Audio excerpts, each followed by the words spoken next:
Hi everybody, this is Gigi from Kauai Community College. In this video, I will be talking about percent and then using percent in terms of calculating sales tax and income tax. Specifically though, I would like to address the use of bar model to visualize the concept of percent discount or markup. Okay, so let's get started. All right, so percent sales tax and income tax. All right, so let's take a look. Here's the TV, and suppose that the regular price that you see is $640, and you can see that it's on sale with the sign of 15% off. What is the sale price? Okay, so let's first take a look at the regular price being this big. Okay, so just a bar model, doesn't matter how big the bar is. What we know is that this regular price represents that 100%. Okay, and then what I'm going to do to really visualize this 15% off, what it means is 15% less than 100%, right? So what I'm going to do is just take this 100% and divide it up into 10 parts. That means each part is 10%, right? Now, I'm going to take that piece that is 10% and cut that into two parts. So each part would be 5%. And to visualize that, we would say the 10 and the 5, that's 15%, represent the 15% discount, 15% of the regular price, right? That means that the rest of it is what someone has to pay. That is 85% of the regular price being the sale price. Now, how do we calculate that mentally? Well, we know 100% is 640. Therefore, 10% would just be $64. And 5% would be half of that, and that's 32. I'm looking for 85%, so I need 80%, right? I know that 10% is 64, so 80% is going to be 64 times 8. 60 times 8 is 480, 4 times 8 is 32, so 64 times 8 must be 512. So in total, the sale price is 85% of the regular price, given that the discount is 15%. So 85% is $544. Now you can do all that mentally, right? No need to solve equations or calculator even. Your brain is awesome. Having that number sense is a big deal, okay? So now let's take a look at that particular TV. You know that you're going to be paying $544 for it plus tax, right? So here in Hawaii, tax is about sales tax is 4.7 something percent. So let's just round that up to 5%. Okay, so let's visualize that. Now here we have the 5% tax being 5% of the sale price, not the regular price, right? It's 5% of what you're supposed to be paying. So sale price is now your new 100%. Okay.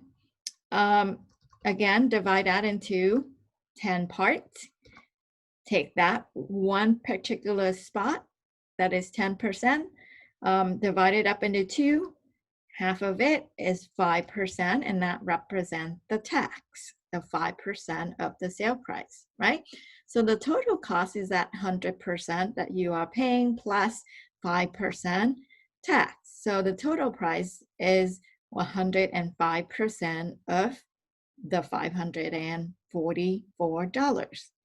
Okay, so let's calculate that. We know 100% is 544. So 10% would be 5440. And 5% would be half of that, which is 2720. Therefore, your 105% would be 544 plus 2720. So your total cost is $571.21. Okay, very simple, right? Use your bar model to visualize that. So if you are paying that 100% and you got to pay 5% tax, that would be now 105% of what you're supposed to be paying. And that's what most people call percent markup. As opposed to the last example, people would call that percent discount. Yeah.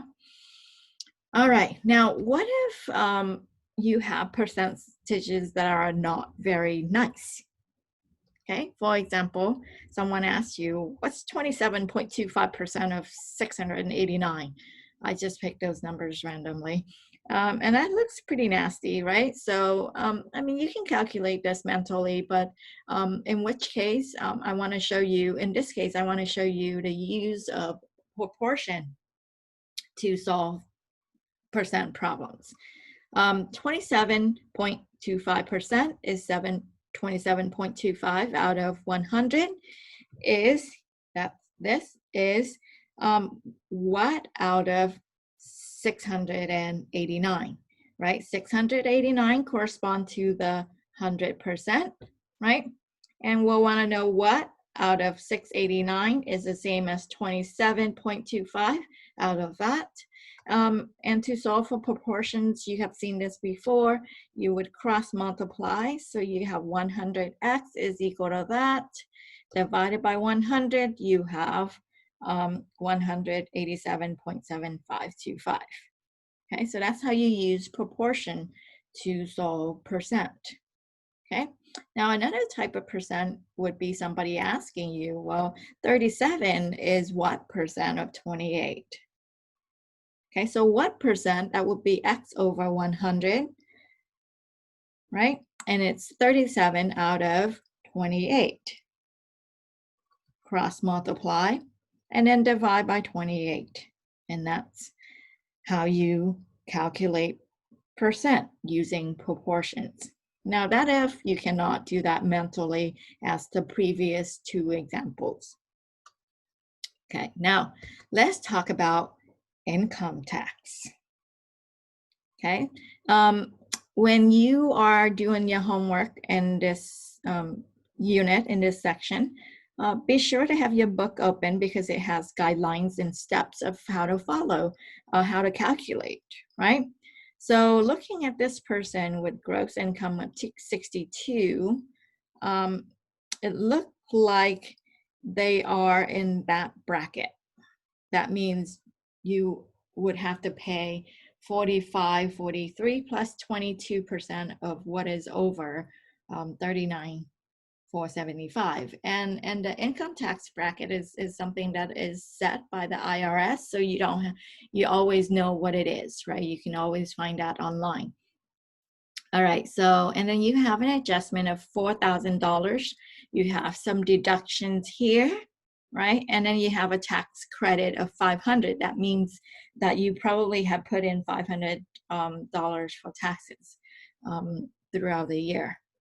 All right, so let's calculate what this particular person would owe to the IRS. Okay, first step is to calculate your adjusted gross income. Adjusted gross income is that 62,000 minus the 4,000 of adjustment. So that's 58,000. Now remember, when you're dealing with taxes, you just round it up to the nearest dollar. Okay, don't carry the cents. Now taxable income is adjusted gross income minus your exemptions and deductions. Okay, so for your medical expense, your deductions is anything that is over the 7.5% of adjusted gross income. Okay, so if you pay more than what is the 7.5 of the adjusted gross income, then you can count that difference, that overage, as your deduction. So we need to know now what is 7.5% of your adjusted gross income, which is this number right here. Okay, so 7.5 out of 100 is X out of 58,000. Cross multiply, and your amount is 4350. Now, if you had paid more than 4350, then that overage would be your deduction or your medical expense deduction. But we only here reported a 1,500. So no, that's not going to be counted as a deduction. You didn't pay more than 4350. Okay, so all you have for deductions in this case would be 7,500 mortgage payment and the other 2,200.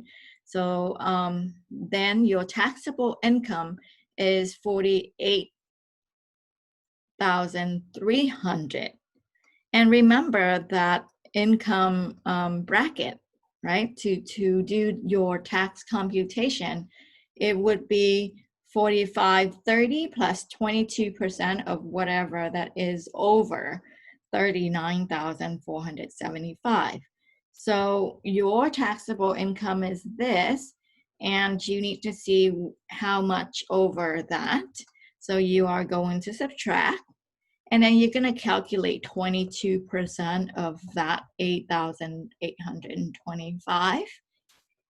And that would be $1,941. And so your income tax or tax computation would be $64.71. Okay, so that is what your tax computation would be, $64.71. Minus your tax credit of $500, you owe the IRS $5,941.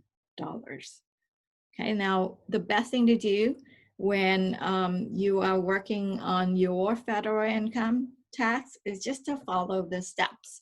And there are forms that you can follow. So it's pretty easy. The only thing that you need to do is calculate that percent, right? And that is how this topic is related with percent. Okay, so that's it for today. I will see you next time.